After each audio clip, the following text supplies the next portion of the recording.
नमस्कार दोस्तों, इस वीडियो में संपूर्ण आधुनिक भारत के इतिहास से संबंधित 100 सबसे महत्वपूर्ण क्वेश्चन को डिस्कस किया गया है केवल एक वीडियो में, जो आपके आगे आने वाले 68th बीपीएससी एग्ज़ाम के लिए महत्वपूर्ण है।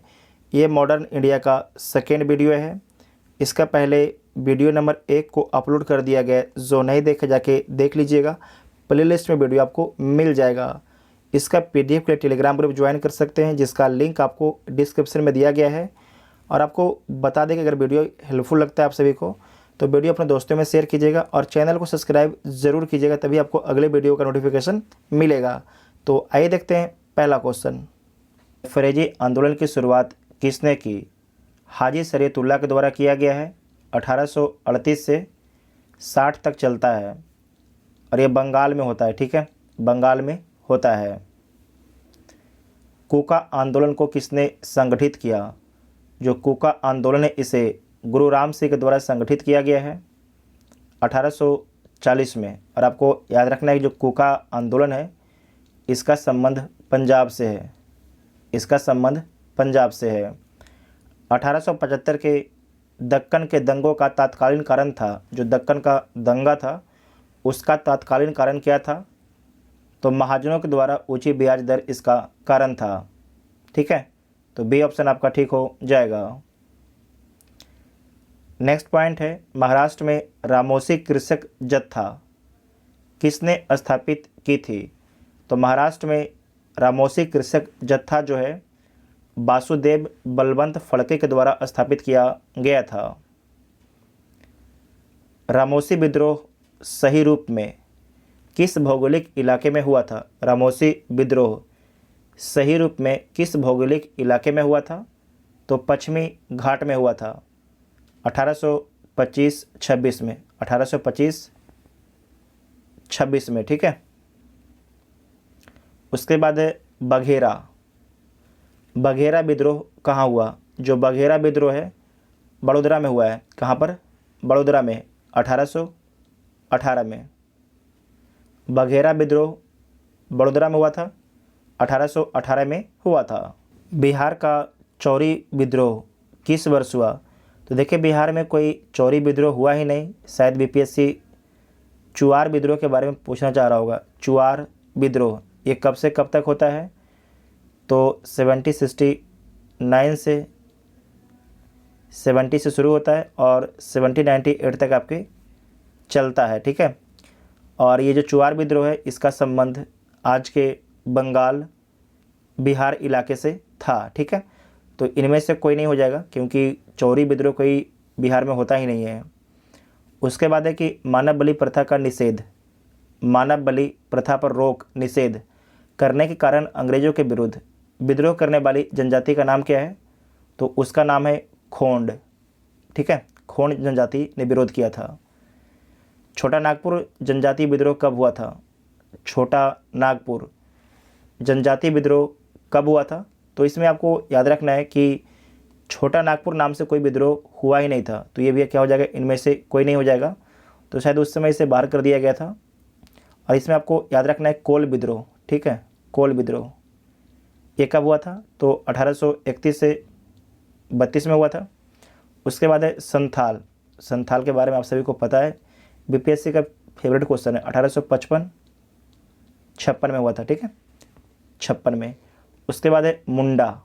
मुंडा कब हुआ था? तो मुंडा जो है 1899 में हुआ था। 1899 में हुआ था। तो इनमें से कोई नहीं इसका आंसर हो जाएगा। उसके बाद नेक्स्ट क्वेश्चन है कि 1855 ईस्वी में संथालों ने किस अंग्रेज कमांडर को हराया था? तो किसे हराया था? मेजर बारो को। ठीक है, मेजर बारो को पराजित किया था। 1855 में संथाल विद्रोह का नेतृत्व किसने किया था? जो संथाल विद्रोह था उसका नेतृत्व किसके द्वारा किया गया था? तो सिद्धू और कान्हू के द्वारा किया गया था। सिद्धू और कान्हू के द्वारा। चांद और भैरव। ठीक है, चांद और भैरव नोट कर लीजिएगा। ये 4 भाई थे, सिद्धू, कान्हू, चांद और भैरव के द्वारा जो है संथाल विद्रोह का नेतृत्व 1855 में किया गया था। उसके बाद नेक्स्ट पॉइंट है संथाल विद्रोह के नेता कौन थे। तो इसमें से आप लोग बताइए, अभी आपको बताया ना कि संथाल विद्रोह, इसके नेता कौन थे, सिद्धू और कान्हू। ये क्वेश्चन पूछा गया आपके 2022 में री एग्जाम में पूछा गया है, और ये पूछा गया था आपके 67 बीपीएससी प्री में पूछा गया था। मतलब कि जो एक री एग्जाम हुआ था और उसका पहले आपका जो प्री हुआ था उसमें पूछा गया था। ठीक है, तो क्वेश्चन को रिपीट कर दिया गया है। उसके बाद है कि मुंडाओं ने विद्रोह खड़ा किया, तो कब खड़ा किया मुंडाओं ने विद्रोह, तो 1899 में। ठीक है, 1899 में, लेकिन सबसे नज़दीक का ऑप्शन कौन है, 1895। लेकिन अब जो है आपको नज़दीक का आंसर नहीं मानना है, क्योंकि ऑप्शन ई है। अगर एग्जैक्ट रहेगा तभी आपको आंसर लगाना है, अगर एग्जैक्ट नहीं है तो आपको ई के साथ जाना है। ठीक है, उसके बाद नेक्स्ट क्वेश्चन है उलगुलान विद्रोह किससे जुड़ा हुआ था। जो उलगुलान विद्रोह है किससे जुड़ा हुआ है, तो बिरसा मुंडा से जुड़ा हुआ है। ठीक है, और जो उलगुलान विद्रोह है होता कब है, तो 1899 में होता है। और जो उलगुलान विद्रोह से याद रखिएगा, इसे मुंडा विद्रोह भी बोला जाता है, इसे मुंडा विद्रोह भी बोला जाता है। इसे नोट कर लीजिएगा, वेरी वेरी इंपॉर्टेंट पॉइंट है। उसके बाद है कि बिरसा मुंडा का कार्य क्षेत्र कौन सा था। जो बिरसा मुंडा है उनका कार्य क्षेत्र कौन सा है, तो रांची था, बी ऑप्शन ठीक हो जाएगा। 1899 से 1900 ईस्वी की मुंडा क्रांति का नेता कौन था, तो कौन होंगे, बिरसा मुंडा होंगे। बिरसा मुंडा किसके पक्ष में थे, तो बिरसा मुंडा जो है झारखंड के पक्ष में थे, झारखंड के पक्ष में बिरसा मुंडा थे। उसके बाद नेक्स्ट है 1831 में बुद्धो भगत के नेतृत्व में कोल विद्रोह किस क्षेत्र में हुआ था। बहुत ही अच्छा सवाल है। 1831 में जो है बुद्धो भगत के नेतृत्व में कोल विद्रोह जो है किस क्षेत्र में हुआ था, तो झारखंड के सिंहभूम क्षेत्र में हुआ था, झारखंड के सिंहभूम क्षेत्र में। यहाँ पर लिखा गया है कि 1831 में बुद्धो भगत के नेतृत्व में कोल विद्रोह छोटा नागपुर के क्षेत्र सिंहभूम, पलामू, हजारीबाग, मानभूम क्षेत्र में हुआ था। उसके बाद है हौज विद्रोह हुआ। जो हौज विद्रोह है कब होता है, तो 1820 से 21 के दौरान होता है, 1820 से 21 के दौरान होता है। ठीक है, जिसका केंद्र संथाल परगना था, इसका केंद्र जो है संथाल परगना था, तो सी इसका राइट आंसर हो जाएगा। नेक्स्ट पॉइंट है कि किस स्थान पर आदिवासियों ने अंग्रेज़ों के खिलाफ विद्रोह किया। बहुत ही अच्छा सवाल है कि किस स्थान पर आदिवासियों ने अंग्रेज़ों के खिलाफ विद्रोह किया, तो कहाँ पर किया है इसके बारे में देख लीजिए। इसमें आपको याद रखना है कि बिहार में तो किया ही है, उसके बाद सिंध, बिहार और सिंध, इन दो लोकेशन में जो है आदिवासियों ने अंग्रेज़ों के खिलाफ आपके विद्रोह किया, तो एक से अधिक ऑप्शन आपका ठीक हो जाएगा, तो ई इसका राइट आंसर हो जाएगा। ठीक है, उसके बाद नेक्स्ट क्वेश्चन है इनमें से किसने अंग्रेजी ईस्ट इंडिया कंपनी के कंट्रोल के खिलाफ बगावत नहीं की, तो किसके द्वारा बगावत नहीं किया गया, हैदराबाद निजाम के द्वारा कभी भी बगावत नहीं किया गया ईस्ट इंडिया कंपनी के खिलाफ। बंकिम चंद्र चटर्जी के आनंद मठ में किस विद्रोह का उल्लेख है। बंकिम चंद्र चटर्जी के आनंद मठ में जो है किस विद्रोह का उल्लेख है। अच्छा, इस सिंपल से बताइए कि आनंद में कौन रहते हैं, साधु, सन्यासी। आपको याद है ना कि जब बुद्ध एक सन्यासी को देखते हैं तो देखते हैं कि सबसे ज़्यादा खुश है, तो आपको याद रखना है कि आनंद खुश कौन है, तो सन्यासी है। आनंद मठ का संबंध जो है सन्यासी विद्रोह से है। ठीक है, सन्यासी विद्रोह से आनंद मठ का संबंध है, तो ए ऑप्शन आपका ठीक हो जाएगा। ये समझाने के लिए आपको बताया गया था।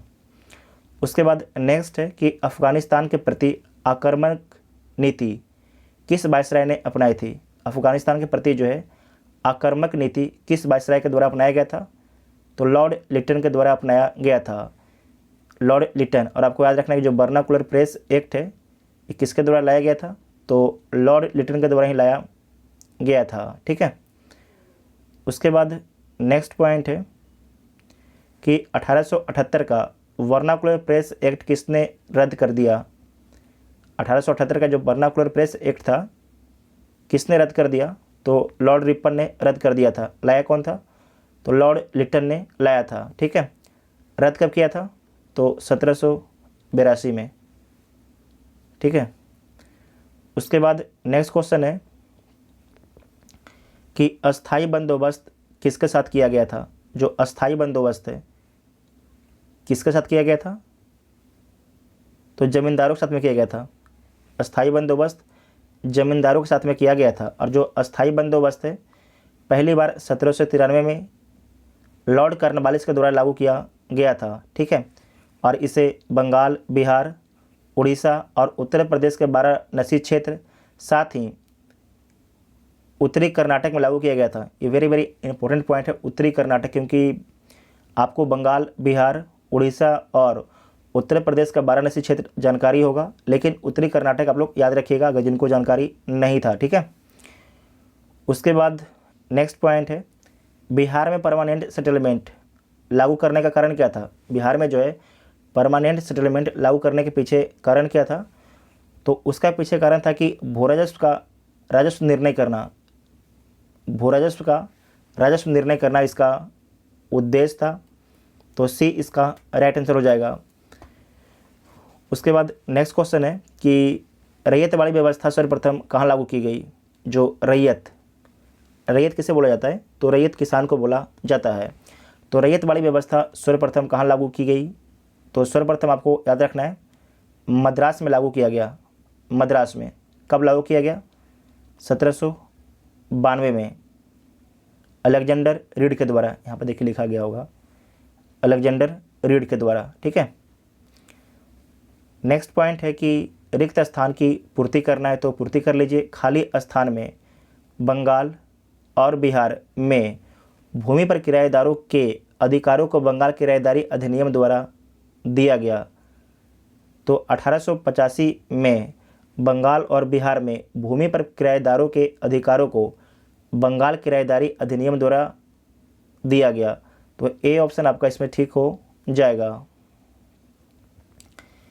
सत्यार्थ प्रकाश की रचना की गई, तो जो सत्यार्थ प्रकाश है इसकी रचना किसके द्वारा किया गया है, तो स्वामी दयानंद सरस्वती के द्वारा किया गया है। स्वामी दयानंद सरस्वती के द्वारा किया गया है। ठीक है, तो डी इसका राइट आंसर हो जाएगा। और साथ ही आपको याद रखना है कि जो स्वामी दयानंद सरस्वती हैं इनके द्वारा आर्य समाज की स्थापना किया गया। ठीक है, आर्य समाज की स्थापना स्वामी दयानंद सरस्वती करते हैं और इसकी स्थापना कहाँ पर की जाती है, 1875 में बम्बई में। और 1877 में इसका हेडक्वार्टर कहाँ बनता है, आप सभी लोग कमेंट करके बताइएगा। इसका हेडक्वार्टर जो है कहाँ पर ट्रांसफ़र हो जाता है। शुरुआत में तो इसकी जो हेडक्वार्टर है आपके बम्बई रहता है, लेकिन 1877 में जो इसका हेडक्वार्टर कहाँ पर ट्रांसफ़र होता है, आप सभी लोग कमेंट करके बताइएगा। उसके बाद नेक्स्ट क्वेश्चन है कि अमृत बाजार पत्रिका की स्थापना किसने की। जो अमृत बाजार पत्रिका है इसकी स्थापना किसके द्वारा किया गया है, तो शिशिर कुमार घोष के द्वारा किया गया है। कब किया गया, तो 1868 में। ठीक है, 1868 में। और एक पॉइंट आपको याद रखना है कि जो अमृत बाजार पत्रिका है वर्नाकुलर प्रेस एक्ट से बचने के लिए जो है रातों रात अपने आप को बंगाली से इंग्लिश में ट्रांसफ़र कर लेता है, बंगाली से इंग्लिश में ट्रांसफ़र कर लेता है। ठीक है, इसे नोट कीजिएगा, वेरी वेरी इंपॉर्टेंट पॉइंट है। देखिए कहीं पर लिखा भी होगा, निम्न अखबारों में से कौन सा मुख्यतः उदारवादियों की नीतियों का प्रचारक था, तो इसमें था लीडर। जो लीडर आपकी पत्रिका है मदन मोहन मालवीय की पत्रिका है। फिर से बोलते हैं, मदन मोहन मालवीय की पत्रिका है, जबकि यंग इंडिया महात्मा गांधी की साप्ताहिक पत्रिका थी। उसके बाद नेक्स्ट क्वेश्चन है कि 19वीं शताब्दी के धर्म एवं समाज सुधारकों ने जनसंख्या के किस वर्ग को मुख्यतः आकर्षित किया, तो किस वर्ग को आकर्षित किया, बुद्धिजीवी को, बिल्कुल ठीक है। उसके बाद है नगरीय उच्च जातियों को, ये भी ठीक है। निर्धन सर्वसाधारण वर्ग को, ये भी ठीक है। उदार रजवाड़े को आकर्षित नहीं किया। तो 1 2 3 हो जाएगा, ठीक है, आपसे सही पूछा भी गया था, तो 1 2 3 आपके सी हो जाएगा। उसके बाद नेक्स्ट क्वेश्चन है कि भारतीय पुनर्जागरण आंदोलन के पिता कौन है? भारतीय पुनर्जागरण आंदोलन के पिता कौन है? तो राजा राम मोहन राय हैं। इनके बारे में आपको याद रखना है कि जो राजा राम मोहन हैं, इन्हें भारतीय राष्ट्रवाद का पैगंबर, अतीत और भविष्य के मध्य सेतु, भारतीय राष्ट्रवाद का जनक, आधुनिक भारत का पिता, प्रथम आधुनिक पुरुष तथा युगदूत भी बोला जाता। ये सारे पॉइंट इम्पोर्टेंट है। निम्नलिखित में से कौन आत्मीय सभा के संस्थापक थे? आत्मीय सभा के संस्थापक कौन थे? तो राजा राम मोहन राय थे। जो आत्मीय सभा, इसकी स्थापना 1815 में हुआ है। अगर आत्मा शुद्ध होगा तभी आपको ब्रह्मा मिलेंगे। इसके बाद है ब्रह्म समाज। जो ब्रह्म समाज है, इसकी स्थापना कब होता है? तो 1828 में होता है, ठीक है, 1828 में होता है। आत्मीय समाज शुरुआत में क्या हुआ? आत्मा को शुद्ध करना है 1815 में। अगर आत्मा शुद्ध हो जाएगा तो ब्रह्म मिल जाएंगे 1828 में। ये किसका है? राजा राम मोहन राय का है। उसके बाद नेक्स्ट है कि ब्रह्म समाज की स्थापना हुई तो कब होता है? 1828 में होता है। तो यहाँ पर आपके 1828 दिया गया नहीं है। राजा राम मोहन राय द्वारा ब्रह्म समाज की स्थापना की गई। ब्रह्म समाज की स्थापना कब की गई? तो 1828 में, ठीक है, 1828 में। उसके बाद नेक्स्ट है सती को गैर कानूनी किसने घोषित किया? जो सती प्रथा है उसे गैर कानूनी किसके द्वारा घोषित किया गया? तो विलियम बेंटिंक के द्वारा घोषित किया गया 1829 में, 1829 में। और इसे नोट कीजिएगा, नियम 17 के द्वारा, ठीक है, नियम 17 के द्वारा। किसके सहयोग से?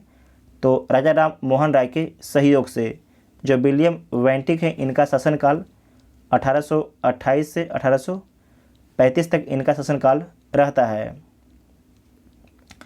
उसके बाद नेक्स्ट पॉइंट है प्रार्थना समाज के संस्थापक कौन थे? जो प्रार्थना समाज है इसके संस्थापक आत्मा राम पांडुरंग थे। और इसकी स्थापना कब किया गया? तो 1867 में जो है बम्बई में इसका स्थापना किया गया आचार्य केशव चंद्र सेन के प्रेरणा से, ठीक है, आचार्य केशव चंद्र सेन की प्रेरणा से। इतना आपको याद रखना है। उसके बाद है कि 19वीं शताब्दी के उत्तरार्ध में नव हिंदूवाद के सर्वश्रेष्ठ प्रतिनिधि थे। नव हिंदूवाद, न्यू हिंदुज़म के सर्वश्रेष्ठ प्रतिनिधि कौन थे? तो स्वामी विवेकानंद थे। स्वामी विवेकानंद। इनके बारे में याद रखिएगा कि जो ये रामकृष्ण मिशन है इसकी स्थापना कब करते हैं? तो 1897 में करते हैं, ठीक है, 1897 में। और इनका जन्म 1862 में होता है और इनकी मृत्यु 1902 में हो जाता है। 1893 के शिकागो में ये जाते हैं पार्लियामेंट ऑफ रिलीजन में शामिल होने के लिए, पार्लियामेंट ऑफ रिलीजन में शामिल होने के लिए, ठीक है।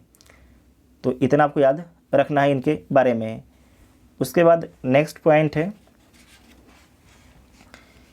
इनमें से किसने 1893 में शिकागो में आयोजित धर्म संसद में भाग लिया? किसने जो है 1893 में शिकागो में आयोजित धर्म संसद में भाग लिया? तो स्वामी विवेकानंद ने भाग लिया। स्वामी विवेकानंद ने भाग लिया, आपने अभी तुरंत देखा है।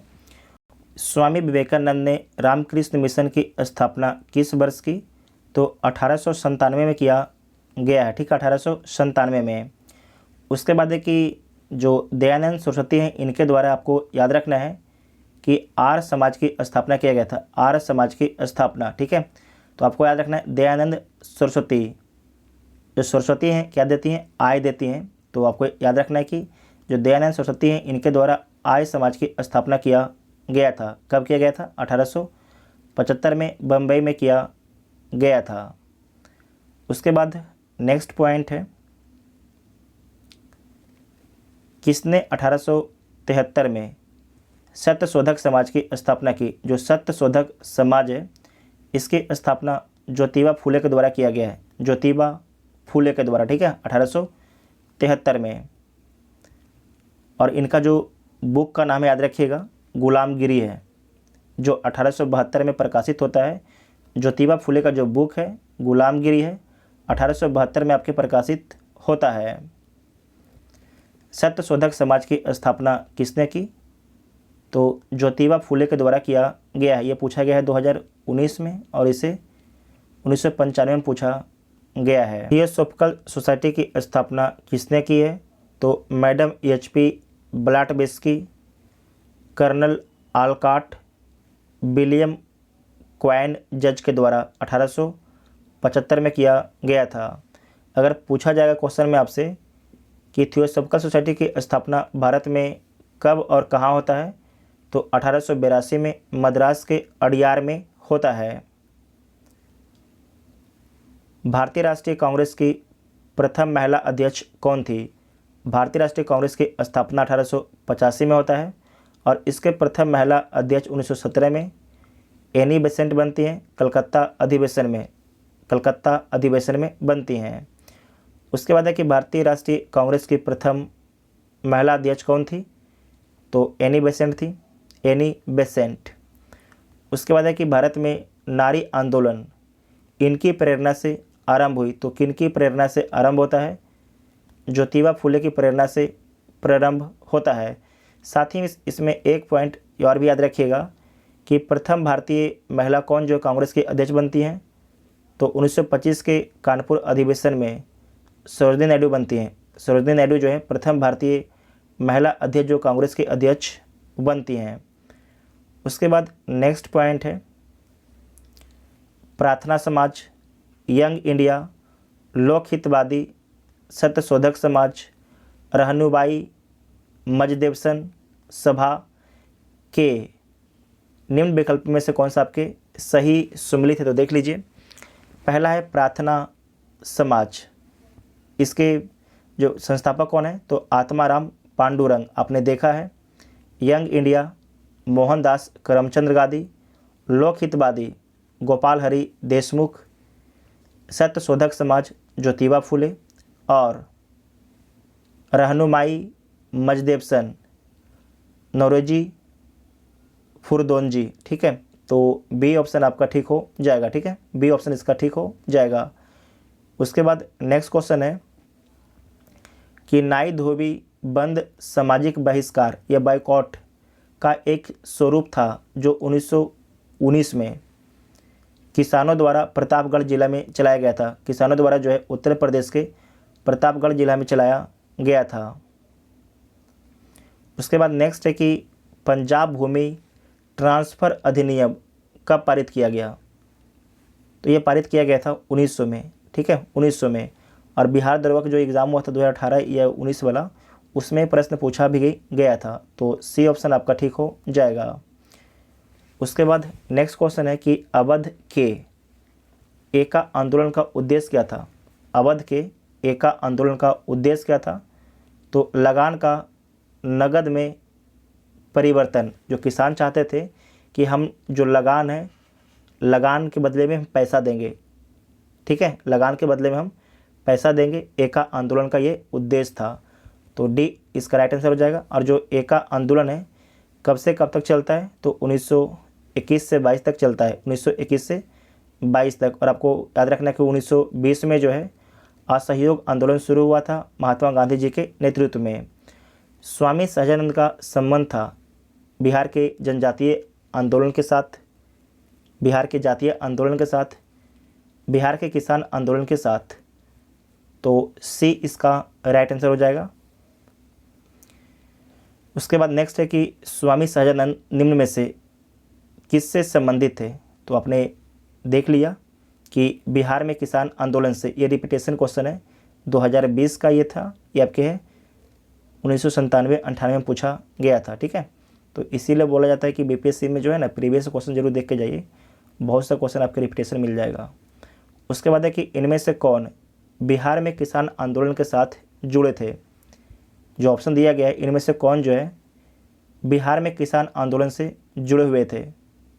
राजेंद्र प्रसाद जुड़े हुए थे, सी आर दास नहीं, मोतीलाल नहीं, भगत सिंह नहीं। तो ए इसका राइट आंसर हो जाएगा। ठीक है, ए इसका राइट आंसर होगा। उसके बाद नेक्स्ट पॉइंट है सुरक्षा प्रकोष्ठ की नीति। सुरक्षा प्रकोष्ठ की नीति संबंधित है, तो किससे संबंधित है? वारेन हेस्टिंग से संबंधित है। जो सुरक्षा प्रकोष्ठ की नीति है इसके बारे में याद रखिएगा कि 1765 से 1813 तक रहता है। 1765 से जो है 1813 तक रहता है। उसके बाद है अधीनस्थ पार्थक की नीति 1813 से 1857 तक। उसके बाद अधीनस्थ संघ की नीति 1858 से 1935 तक। फिर बराबर संघ की नीति 1935 से 1947 तक। ठीक है, सुरक्षा प्रकोष्ठ की नीति संबंधित है वारेन हेस्टिंग से, तो ए ऑप्शन आपका ठीक हो जाएगा। उसके बाद नेक्स्ट क्वेश्चन है निम्नलिखित में से किसने बंगाल में दो शासन प्रणाली को समाप्त किया? बंगाल में जो है डुअल गवर्नमेंट को किसने समाप्त किया? तो वारेन हेस्टिंग्स ने समाप्त किया 1872 नहीं, 1772। ठीक है, 1772 में समाप्त किया डुअल गवर्नमेंट को वारेन हेस्टिंग्स ने। ठीक है, इसे नोट कीजिएगा, वेरी वेरी इंपॉर्टेंट पॉइंट है। उसके बाद नेक्स्ट क्वेश्चन है लॉर्ड ब्रेजली की सहायक संधि को स्वीकार करने वाला पहला मराठा सरदार कौन था? उसका नाम क्या था? तो उसका नाम था पेशवा बाजीराव सेकेंड, पेशवा बाजीराव सेकेंड। ठीक है, और साथ ही आपको ध्यान रखने की जो ब्रेजली है इसकी सहायक संधि किसके द्वारा स्वीकार किया गया था? तो सबसे पहले हैदराबाद के द्वारा स्वीकार किया गया था 1798 में। उसके बाद मैसूर के द्वारा 1799 में, तंजौर के द्वारा 1799 में, अवध 1801, पेशवा 1802, बराड़ के भोसले 1803, सिंधिया 1804, जोधपुर, जयपुर, मच्छेड़ी, बूंदी तथा भरतपुर भी आपके जो है जो ब्रेजली के सहायक संधि उसे स्वीकार करते हैं। ठीक है, इतना आपको याद रखना है। और साथ ही 1802 के बारे में याद रखना है। 1802 में जो है पेशवा बाजीराव द्वितीय सहायक संधि करता है किससे? ब्रेजली के साथ में। उसके बाद नेक्स्ट है कि भारत में प्रथम जनगणना किस वर्ष की गई? तो भारत में प्रथम जनगणना 1872 में किया गया है, लॉर्ड मेयो के शासनकाल में। लॉर्ड मेयो के शासन काल में, यहाँ पर देखिए लॉर्ड मेयो के बारे में लिखा भी गया होगा। ठीक है, और जो नियमित जनगणना है 1881 में शुरू होता है लॉर्ड रिपन के समय में। महारानी विक्टोरिया को भारत की सम्राज्ञी नियुक्त किया गया, तो कब नियुक्त किया गया? 1877 के प्रथम दिल्ली दरबार में। ठीक है, प्रथम दिल्ली दरबार के समय भारत के वायसराय कौन थे? तो लॉर्ड लिटन थे, लॉर्ड लिटन थे। ठीक है, सेकेंड कब होता है? तो 1903 में होता है, और तीसरा कब होता है? 1911 में होता है। ठीक है, सेकेंड के समय आपके कर्जन थे, सेकेंड के समय आपके कर्जन थे। और उसके बाद 1911 में हुआ था तो इस समय कौन थे? तो लॉर्ड हार्डिंग द्वितीय थे, लॉर्ड हार्डिंग द्वितीय थे। ठीक है, उसके बाद नेक्स्ट पॉइंट है कि बम्बई प्रेसिडेंसी एसोसिएशन की स्थापना किसने की? तो बम्बई प्रेसिडेंसी एसोसिएशन की स्थापना 1885 में किया गया है फिरोज शाह मेहता, केटी तैलंग, तैयब जी के नेतृत्व में। तो एक से अधिक ऑप्शन ठीक हो जाएगा। भारत संघ इंडियन एसोसिएशन के संस्थापक कौन थे? तो सुरेंद्र नाथ बनर्जी और आनंद मोहन बोस, आनंद मोहन बोस। भारतीय संघ इंडियन एसोसिएशन की स्थापना 1876 में किया गया था, जो बाद में जाके कांग्रेस में मर्ज हो जाता है। ठीक है, उसके बाद नेक्स्ट क्वेश्चन है 1876 में इंडियन एसोसिएशन की स्थापना किसने की? 1876 में जो है इंडियन एसोसिएशन की स्थापना किसने की? तो सुरेंद्रनाथ बनर्जी के द्वारा किया गया है। ठीक है, सुरेंद्रनाथ बनर्जी और आनंद मोहन बोस के द्वारा 1876 में। राष्ट्रीय कांग्रेस से पूर्व सबसे प्रमुख संस्था थी, जो भारतीय राष्ट्रीय कांग्रेस है उससे पूर्व सबसे महत्वपूर्ण संस्था कौन थी? तो Indian association of Calcutta, Indian association of Calcutta. तो डी इसका राइट आंसर हो जाएगा। उसके बाद नेक्स्ट पॉइंट है कि सुरेंद्रनाथ बनर्जी को किस वर्ष भारतीय सिविल सेवा से हटाया गया? अच्छा सवाल है। जो सुरेंद्रनाथ बनर्जी हैं इनको किस वर्ष भारतीय सिविल सेवा से हटाया गया? तो 1874 में हटाया गया है। ठीक है, 1874 में। उसके बाद नेक्स्ट पॉइंट है, राजनीतिक सुधारों को लेकर विरोध करने वाले पहले भारतीय कौन थे? उनका नाम क्या था? तो राम मोहन राय उनका नाम था, राम मोहन राय। मद्रास महाजन सभा की स्थापना की गई वर्ष? जो मद्रास महाजन सभा है इसकी स्थापना कब किया गया? तो 1884 में किया गया। ऑप्शन में नहीं है, तो इनमें से कोई नहीं। ठीक है, इनमें से कोई नहीं। और किसके द्वारा किया गया है 1884 में? तो बी राघवाचारी, जी सुब्रमण्यम और तथा पी आनंद चार्लू के द्वारा। फिर से बोलते हैं, बी राघवाचारी, जी सुब्रमण्यम तथा पी आनंद चार्लू के द्वारा किया गया है मद्रास महाजन सभा की स्थापना 1884 में। भारतीय राष्ट्रीय कांग्रेस के प्रथम अधिवेशन में कितने प्रतिनिधियों ने भाग लिया? तो 72 प्रतिनिधियों ने भाग लिया। जो भारतीय राष्ट्रीय कांग्रेस है इसका प्रथम अधिवेशन कब होता है? तो 1885 में बम्बई में होता है। बम्बई के गोकुल दास तेजपाल संस्कृत विद्यालय में होता है। टोटल 72 मेंबर शामिल होते हैं और इसके जो अध्यक्ष होते हैं व्योमेश चंद्र बनर्जी होते हैं और इसके महासचिव A.O. ह्यूम होते हैं। भारतीय राष्ट्रीय कांग्रेस की स्थापना की गई तो 1885 में किया गया है। भारतीय राष्ट्रीय कांग्रेस की स्थापना की तो किसके द्वारा किया गया है? A.O. ह्यूम के द्वारा, A.O. ह्यूम के द्वारा किया गया है। भारतीय राष्ट्रीय कांग्रेस के संस्थापक कौन थे?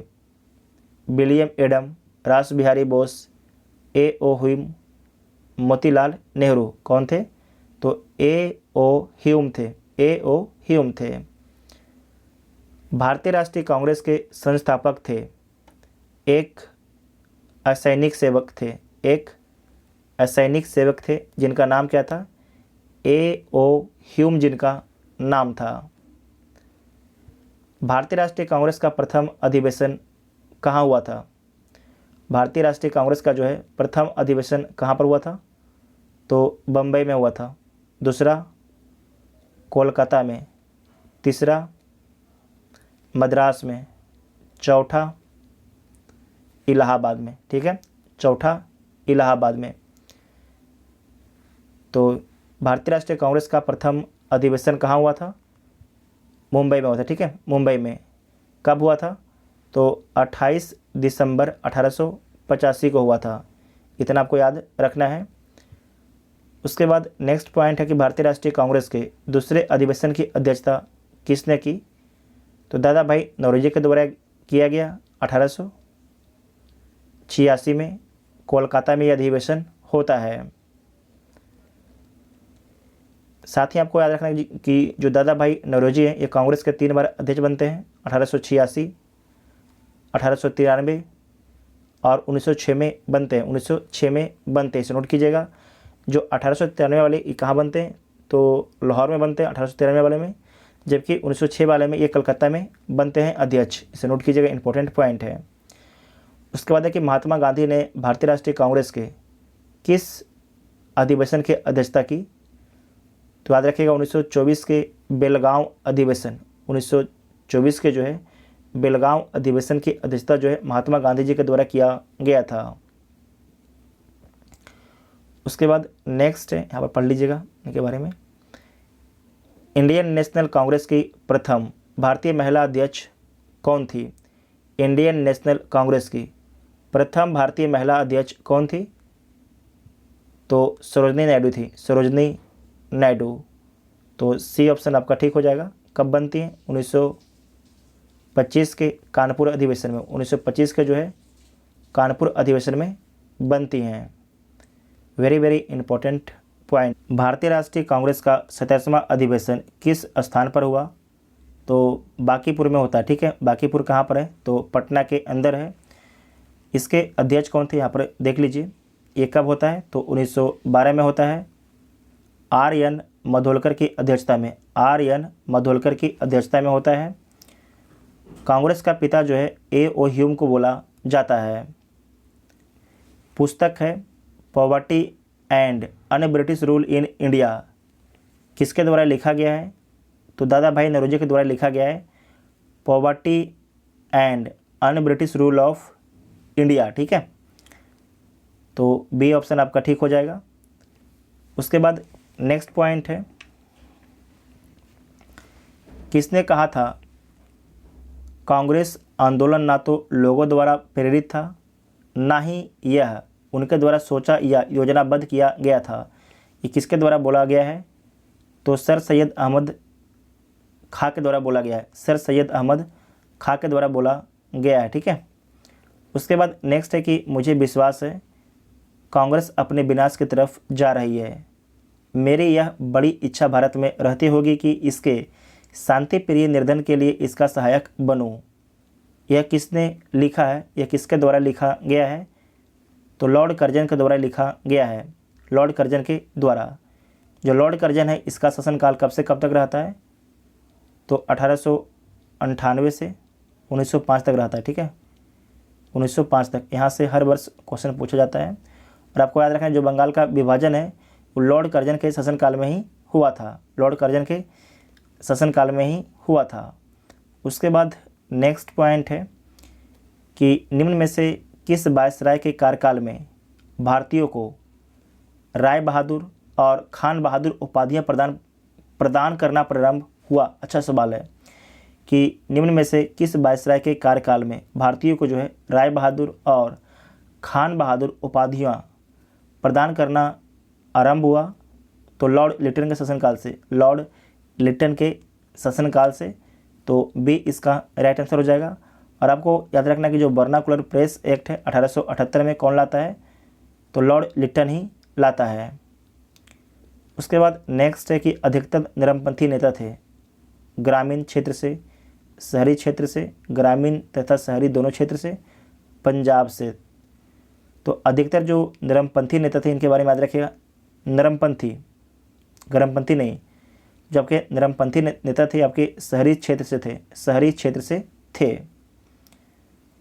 उसके बाद इसमें जो नरमपंथी नेता हैं उसमें कौन कौन लोग शामिल थे? तो दादा भाई नौरोजी, फिरोज शाह मेहता, दीनसा वाचा, बेमेश चंद्र बनर्जी, सुरेंद्र नाथ बनर्जी आपके शामिल थे। इनका संबंध शहरी क्षेत्रों से इनका संबंध थे।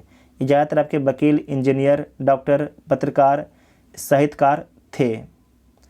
उसके बाद नेक्स्ट है कि निम्न में से कौन उग्रपंथी नहीं था? इसमें से कौन जो नेता आपके है उग्रपंथी नहीं था?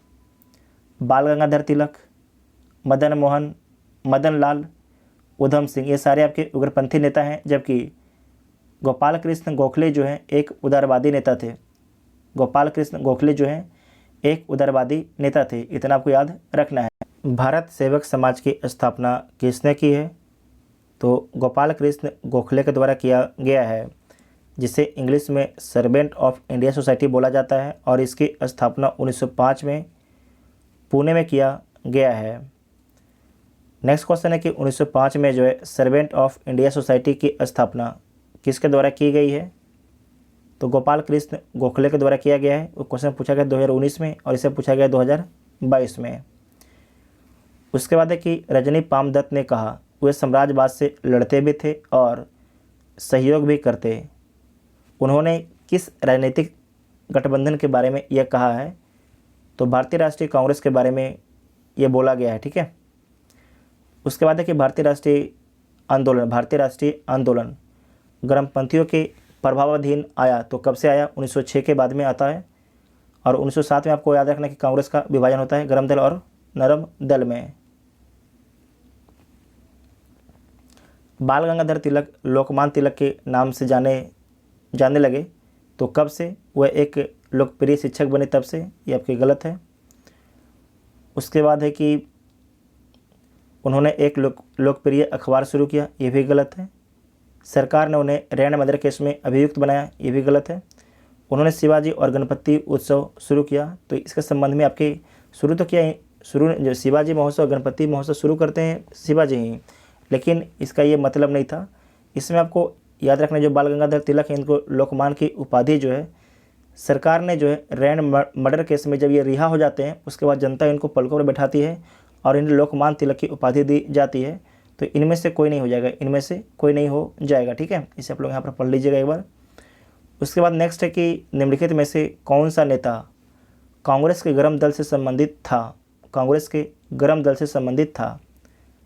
अरविंद घोष, दादा भाई नौरोजी, जीके गोखले, एस.एन. बनर्जी।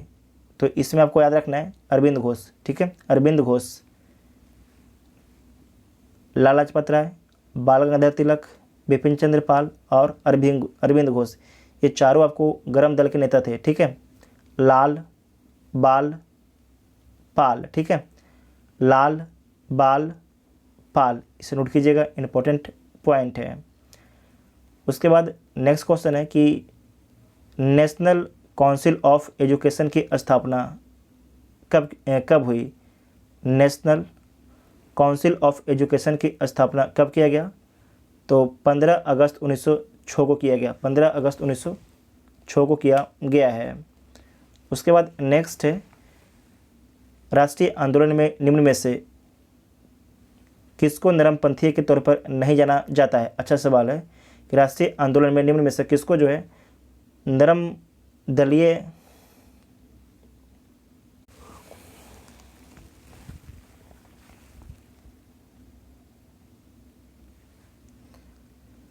राष्ट्रीय आंदोलन में निम्न में से किसको नरम दलीय के तौर पर नहीं जाना जाता है? तो देख लीजिए, बाल गंगाधर तिलक ये गरम दल के हैं, दादा भाई नौरोजी, एम.जी. रानडे और गोपाल कृष्ण गोखले, ये तीनों आपके इनका संबंध जो है नरम दल से इनका संबंध है, ठीक है।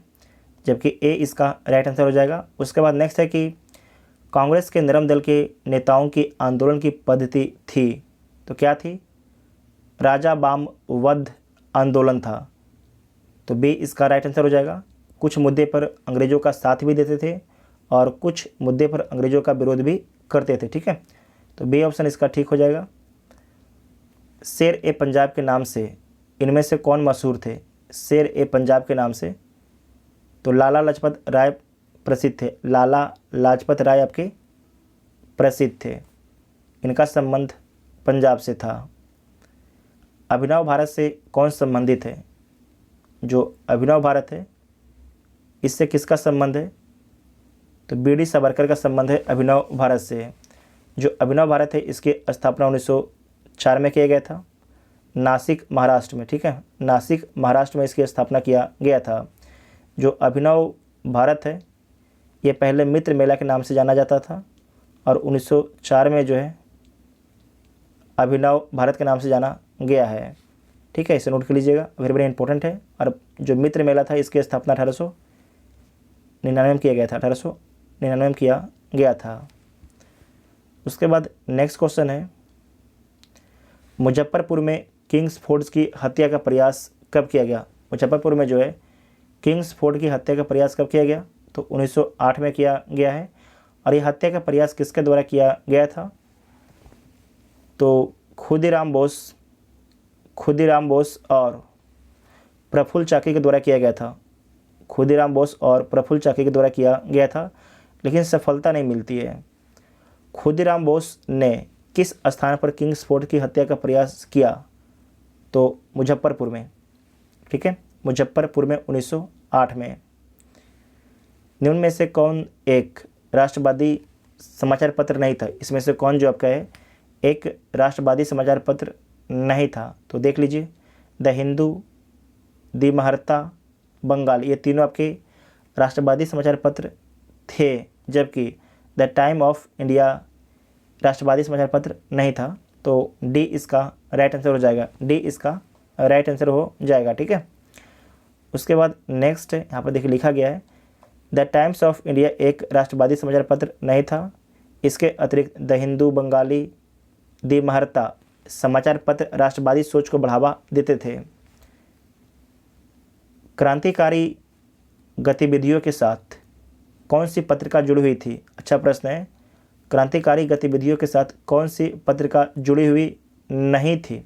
ठीक है, कौन सी पत्रिका जुड़ी हुई नहीं थी? तो देख लीजिए, संध्या जुड़ा हुआ था, युगांतर ये भी जुड़ा हुआ है, गदर ये भी जुड़ा हुआ है, जबकि यंग इंडिया महात्मा गांधी का है। यंग इंडिया जो है महात्मा गांधी का है, ये क्रांतिकारी गतिविधियों से जुड़ा हुआ नहीं था, तो डी इसका राइट आंसर हो जाएगा। उसके बाद नेक्स्ट क्वेश्चन है, दिए गए विकल्पों में से जो है राष्ट्रवादी समाचार पत्रों द हिंदू, केसरी, बंगाली, हिंदुस्तानी, सुधारक के संपादकों के नाम का मिलान करना है, तो मिलान कर लीजिए। पहला है द हिंदू, द हिंदू। ठीक है, इसके कौन है? जी सुब्रमण्यम है, यहाँ पर नहीं है, जी सुब्रमण्यम यहाँ मिलता है। पहला आपका है द हिंदू, तो इसके हैं जी सुब्रमण्यम है। उसके बाद है केसरी, केसरी कौन है? तो बाल गंगाधर तिलक है केसरी। उसके बाद है बंगाली, बंगाली, बंगाली है ना, एक सेकंड देख लीजिए, बंगाली, हाँ बंगाली है। ठीक है, बंगाली, तो बंगाली कौन हो जाएगा? बंगाली का आपका हो जाएगा सुरेंद्रनाथ बनर्जी, बंगाली का सुरेंद्रनाथ बनर्जी। बंगाली के बाद आपका हो जाएगा हिंदुस्तानी, गंगा प्रसाद वर्मा, और लास्ट में सुधारक, इसके गोपाल कृष्ण गोखले, तो डी इसका राइट आंसर हो जाएगा। फिर से बोलते हैं, जी सुब्रमण्यम अय्यर द हिंदू, बाल गंगाधर तिलक केसरी, सुरेंद्रनाथ बनर्जी बंगाली, गंगा प्रसाद वर्मा हिंदुस्तानी, गोपाल कृष्ण गोखले सुधारक। ठीक है, सुधारक, तो डी इसका राइट आंसर हो जाएगा। उसके बाद यहाँ पे देखिए लिखा भी गया है, स्वराज मेरा जन्मसिद्ध अधिकार है, मैं इसे पाकर रहूँगा, किसने कहा? किसके द्वारा बोला गया है? तो बाल गंगाधर तिलक के द्वारा बोला गया है, बाल गंगाधर तिलक के द्वारा बोला गया है। उसके बाद नेक्स्ट है कि स्वराज मेरा जन्मसिद्ध अधिकार है और मैं इसे लेकर ही रहूँगा, किसने कहा? तो बाल गंगाधर तिलक के द्वारा बोला गया है। उसके बाद नेक्स्ट है कि भारतीय क्रांति की जननी किसे कहा गया है? भारतीय क्रांति की जननी जो है किसे बोला गया है? तो मैडम बीकाजी रुस्तम कामा को बोला गया है, मैडम बीकाजी रुस्तम कामा को बोला गया है, तो डी इसका राइट आंसर हो जाएगा।